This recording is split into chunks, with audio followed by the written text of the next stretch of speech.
Fraser Cove Campground in Lillooet, BC. Yes. We're getting ready to pack up. We just went for a walk over to the bridge.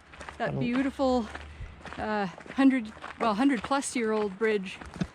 It's a suspension bridge that that is closed to traffic. You can just bicycle or walk across it, and it's quite beautiful.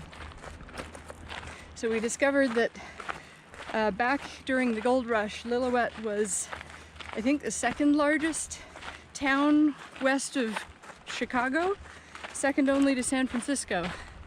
So Lillooet was a pretty hoppin' place at one point.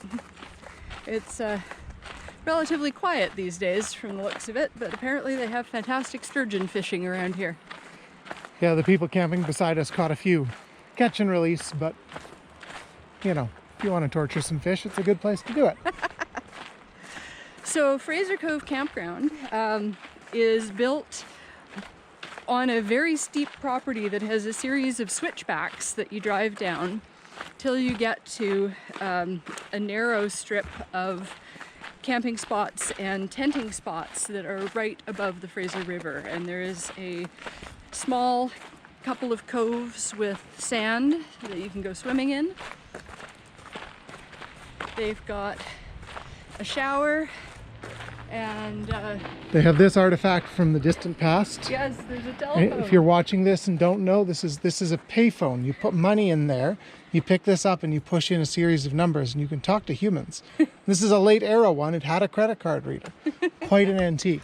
Definitely. Right beside the showers. Shower and washroom. Looney gets you 3 minutes. Yep. There are also a couple of other washrooms next to the chicken coop. Which we'll get to in a minute. Yeah. This is the owner's house. We're theorizing that the entire downstairs is just garage and workshop. And the upper floor has a lovely view of the river, but also he clearly has a lot of toys. Rugged outdoorsman, I'm sure. Yep. So up ahead you can see the other washrooms.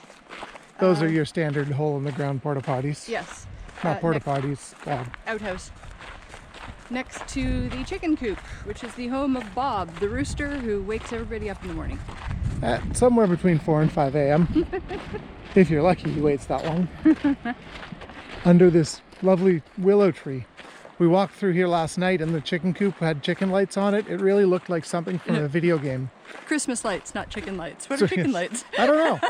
But it looked like the kind of place on a video game that you go to get a critical quest in your journey. And here's the chicken coop. Quite the variety of colors. Mm-hmm.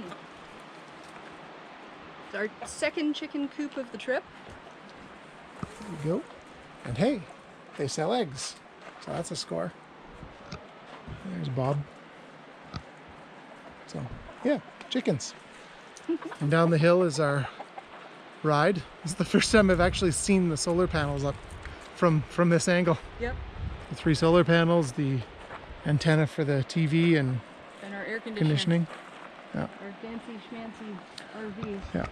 Ooh, we actually got to have the awning self-retract for the first time last night. It got windy as we were walking up the hill and we heard a creaking from it and got quite worried, and then realized it was just the awning being retracted and it needs a little bit of oil. It's been quite lovely. The owner was really helpful. Everything is spotlessly clean. The bathrooms are absolutely pristine. Yep. It looks like they actually have a rental cabin as well. Yeah. Probably need to book that one well in advance. I would expect so. And they've got a couple of tent sites that are quite literally right off the water, which is lovely. Yeah, the RV sites are right on the edge and you get about 4 feet of ground, just enough for a picnic table between you and the edge of the slope down to the water. There's the water. You can see over there the tent sites. So I guess you park on the edge and walk down. So yeah, you can see this is you pull up your RV, you get a little tiny bit of space. There's actually a walk down to the beach that we didn't discover until we had already climbed up and down the hill. These are what are called semi-service sites. You don't get sewer, but you do get electricity and water. Yeah, which is lovely. Mm-hmm. And yeah, I'm going to walk you down to the water now because I'm going to go film some yo-yo tricks. But here's our campsite. got some stuff drying out. We had a lovely fire. And so the walk down to the water is a little precarious if you go this way. Sensible people use the beach stairs, which I should probably be doing, but then you wouldn't get this lovely view. Really neat rocks.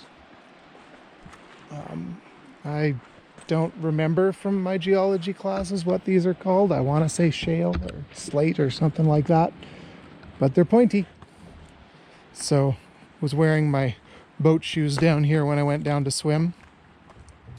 Took Dandy down here first thing this morning, and as Bichons do, they've got this thing that just clicks in their brain and they have to run at full speed as fast as they can for about a minute or two, and then they power down again for the rest of the day. And it's called the Zoomies. And he had a case of the Zoomies while I was attempting to go for my morning swim. And just was tearing around here. Now you got to understand, Dandy does not like water. Like, he doesn't even like getting his feet wet. He'll walk on the sidewalk rather than grass. And he was zipping around, and I was over there up to my knees in the water, and all getting ready to dive in, and all of a sudden behind me I hear a splash. He's just zipped down to the water and leapt into the water. I think just on autopilot, because I can't imagine he would have done it intentionally. And we learned the hard way that yes, he does know how to do a dog paddle. So this is where I was swimming. I don't know if you can see over there, the current is quite strong even in this secluded bit.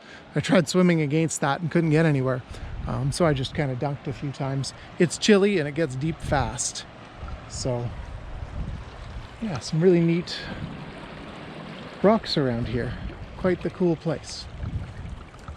All right, I'm gonna go climb on rocks and find a good spot to film some yo-yo tricks.